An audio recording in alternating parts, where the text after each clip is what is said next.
Le sommet d'Arnaga veut ouvrir la réconciliation au Pays Basque. Successivement une jeune femme symboliquement venue de Gernika, la ville de Biscaye bombardée en 1937, le Bayonnais Michel Camdessus, un temps directeur du Fonds monétaire international, le négociateur anglais Jonathan Powell puis l'élu mexicain Cuauhtémoc C. à accent aigu analyse une déclaration appelant à tourner une page de l'histoire. La disparition de Euskadi Askatasuna, État, Pays Basque et Liberté doit engager une période de réconciliation de la société basque, prenant en compte toutes les victimes du conflit et les 347 prisonniers aujourd'hui incarcérés dans les prisons espagnoles et françaises. Lire aussi. Qu'est-ce que l'organisation séparatiste basque État?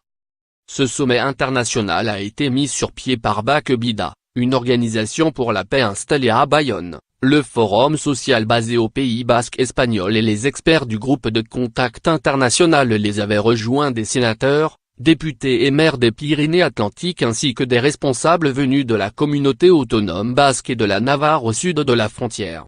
Et tous d'appeler à une nouvelle étape après le forum d'Aete qui avait, le 17 octobre 2011 à Saint-Sébastien, précédé la renonciation de Eta à la lutte armée. Si le Parti nationaliste basque, PNV, majoritaire, la gauche indépendantiste, et Bildu, Podemos ont pris le chemin de Cambo, d'autres formations du Sud comme le Parti populaire ou la branche basque du Parti socialiste, PSOE, ont marqué leur distance, tout comme les gouvernements autonomes d'Euskadi et de Navarre, tous deux dirigés par des nationalistes.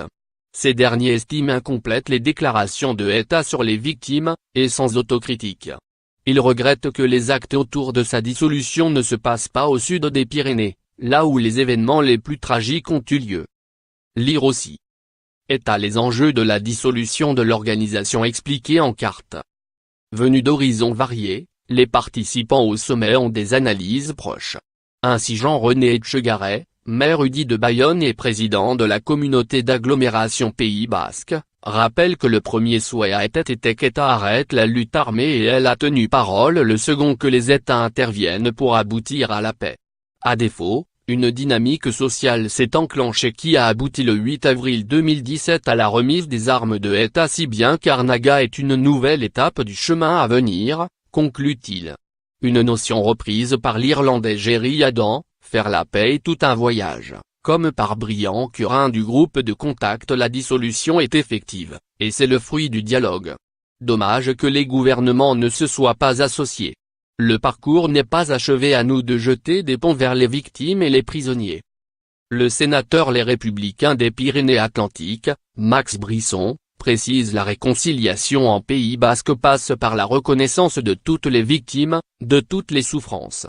Il faut regarder notre passé en face, sans zone d'ombre. Pensons à la fois aux enfants des victimes et à ceux des prisonniers, pour qu'ils n'entretiennent pas à leur tour un foyer de haine et de rancœur, en écho à la fois aux 358 crimes non résolus dénoncés par l'association des victimes Covid comme aux actions contre les membres de l'État en territoire français menées par les groupes antiterroristes de Libération, GAL, ou aux 413 cas de torture policière entre 1960 et 2014 recensés par le gouvernement basque. Lire aussi. Après la fin d'État, il faut gagner la bataille du récit de ce que fut le groupe terroriste. Côté français, nous avons à ce jour obtenu le rapprochement d'une dizaine de prisonniers vers le sud-ouest et nous y travaillons, se réjouit Vincent Bru, député Modem et ex-maire de Cambo. Mais les perspectives outre-Pyrénées sont différentes, avec une situation politique espagnole marquée par la montée des enchères entre Parti populaire et Ciudadanos.